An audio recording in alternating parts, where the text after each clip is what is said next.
नमस्कार। जब भी भारत की ग्रोथ की बात होती है, हम अक्सर आबादी की बात करते हैं, है ना? पर क्या दौलत भी उतनी ही तेजी से बढ़ रही है? हुरून रिसर्च इंस्टीट्यूट की एक नई रिपोर्ट भारत के अरबपति क्लास की एक ऐसी तस्वीर सामने रखती है जो आपको चौंका देगी। चलिए, इन आंकड़ों में थोड़ा और गहरा उतरते हैं। तो फिर सवाल ये है कि दुनिया के सबसे अमीरों की इस रेस में भारत आखिर खड़ा कहाँ है? क्या हम टॉप पर हैं या अभी भी पीछे हैं? इसका जवाब शायद आपको हैरान कर दे। यकीन करना मुश्किल है, पर यह सच है। अरबपतियों की गिनती में भारत अब दुनिया में तीसरे नंबर पर है। मतलब सिर्फ चीन और अमेरिका ही हमसे आगे हैं। ये ग्लोबल स्टेज पर भारत की बढ़ती आर्थिक ताकत का एक बहुत बड़ा सबूत है। तो आज हम क्या क्या देखने वाले हैं? सबसे पहले भारत के इस बिलियनर बूम पर नजर डालेंगे, फिर जानेंगे कि वेल्थ के टाइटन्स कौन हैं, देखेंगे कि ये पैसा कहां से आ रहा है और किन इंडस्ट्रीज में है, और आखिर में समझेंगे कि इन सब का मतलब क्या है। तो चलिए, सबसे पहले शुरू करते हैं उन नंबर्स से जो इस पूरी कहानी को बयां करते हैं। तो भारत में अब कुल मिलाकर 308 अरबपति हैं। और सुनिए, ये सिर्फ एक साल में 24 नए अरबपति हैं। इससे पता चलता है कि देश में वेल्थ क्रिएशन की रफ्तार कितनी तेज हो गई है। और इन सब की टोटल वेल्थ, ये आंकड़ा तो और भी हैरान करने वाला है। 112.6 लाख करोड़ रुपए, पिछले साल से सीधा 10% का जंप। सोचिए ये रकम कितनी बड़ी है। कई छोटे देशों की जीडीपी भी इसके सामने कुछ नहीं है। लेकिन कहानी सिर्फ ऊपर जाने की नहीं है। हाँ, टोटल वेल्थ तो बड़ी है, पर सबके लिए साल एक जैसा नहीं था। 308 में से 199 अरबपतियों की दौलत तो बढ़ी, पर वहीं 109 की या तो घटी या फिर उतनी ही रही। मतलब टॉप पर भी काफी उतार चढ़ाव है। तो आखिर ये लोग हैं कौन? चलिए, अब भारत के सबसे अमीर लोगों पर एक नजर डालते हैं। टॉप पर एक बार फिर जाना पहचाना नाम है रिलायंस इंडस्ट्रीज के मुकेश अंबानी। करीब 9.8 लाख करोड़ रुपए की नेटवर्थ के साथ वो वापस नंबर 1 पर हैं।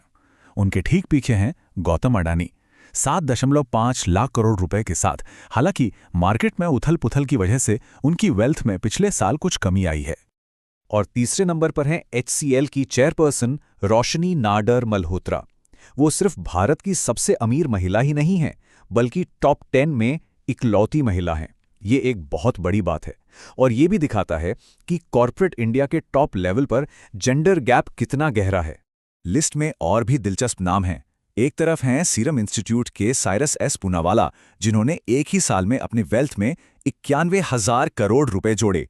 और दूसरी तरफ हैं ओयो के रितेश अग्रवाल, जो सिर्फ 32 साल की उम्र में भारत के सबसे युवा अरबपति हैं। अच्छा, तो ये तो हुई कुछ लोगों की बात, पर एक ग्रुप के तौर पर भारत का ये अरबपति क्लास कैसा दिखता है? चलिए, इनके डेमोग्राफिक्स को थोड़ा समझते हैं। भारत में एक अरबपति की एवरेज उम्र है 67 साल। ये दुनिया की एवरेज 65 साल से थोड़ी सी ज्यादा है। इससे पता चलता है कि भारत में ज्यादातर दौलत अब भी एक्सपीरियंस्ड इंडस्ट्रियलिस्ट्स के हाथ में है। और जैसा हमने पहले भी बात की, जेंडर गैप एक बड़ा मुद्दा है। कुल 308 अरबपतियों में से सिर्फ 23 महिलाएं हैं, यानी करीब 7%। साफ है कि इस मामले में अभी लंबा सफर तय करना है।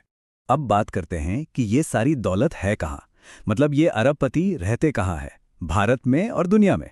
भारत के अंदर तो मुंबई सबका बॉस है, 95 अरबपतियों के साथ। लेकिन दुनिया की बात करें तो न्यूयॉर्क अभी भी 146 के साथ टॉप पर है। और एक इंटरेस्टिंग बात यह है कि मुंबई अब एशिया की बिलियनियर कैपिटल नहीं रही।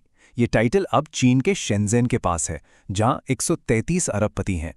तो सवाल यह है कि ये पैसा आ कहां से रहा है? कौन से सेक्टर्स हैं जो भारत के नए अरबपतियों को बना रहे हैं? इसका जवाब शायद थोड़ा सरप्राइजिंग हो। इस साल हेल्थ केयर सेक्टर ने सबसे ज्यादा 53 नए अरबपति दिए हैं। ये एक साफ इशारा है कि पैंडेमिक के बाद से हेल्थ और फार्मा इंडस्ट्री वेल्थ बनाने का एक बड़ा हब बन गई है। इसके बाद आते हैं इंडस्ट्रियल प्रोडक्ट्स और कंज्यूमर गुड्स। पर रुकिए, ये तो हुई नए अरबपतियों की गिनती की बात। लेकिन अगर हम टोटल वेल्थ की हिस्सेदारी देखें तो कहानी एकदम पलट जाती है। ये बहुत ही दिलचस्प है। देखिए, हेल्थ केयर सबसे ज्यादा नए अरबपति तो बना रहा है, लेकिन पैसे का सबसे बड़ा हिस्सा वो अब भी एनर्जी सेक्टर के पास है। सिर्फ कुछ ही प्लेयर्स वाला ये सेक्टर टोटल वेल्थ का 16% कंट्रोल करता है। इसको ऐसे समझिए, एनर्जी सेक्टर में सिर्फ 8 लोग करीब 18.3 लाख करोड़ रुपए की दौलत को कंट्रोल करते हैं। इससे पता चलता है कि कुछ सेक्टर्स में वेल्थ कॉन्सेंट्रेशन कितना ज्यादा है।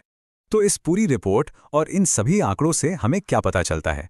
चलिए कुछ मेन पॉइंट्स को जल्दी से समेटते हैं। तो सीधी सी बात यह है कि भारत अब अरबपतियों का एक ग्लोबल हॉटस्पॉट बन चुका है। पैसा तो बढ़ रहा है, पर यह कुछ खास लोगों और सेक्टर्स में ही जमा हो रहा है। हेल्थ केयर नए सितारे पैदा कर रहा है, लेकिन दौलत का असली राजा अभी भी एनर्जी सेक्टर है। और हां, उम्र और जेंडर के मामले में अभी भी बराबरी दूर है। और ये सब हमें एक बड़े सवाल पर लाकर खड़ा कर देता है। जैसे जैसे भारत की इकोनॉमी आगे बढ़ेगी, अगली पीढ़ी के टाइटन्स कहां से आएंगे? क्या वो हेल्थ केयर और टेक्नोलॉजी जैसे नए सेक्टर से होंगे, या फिर पुराने पावर हाउस ही अपना दबदबा बनाए रखेंगे? इस पर नजर रखना वाकई दिलचस्प होगा।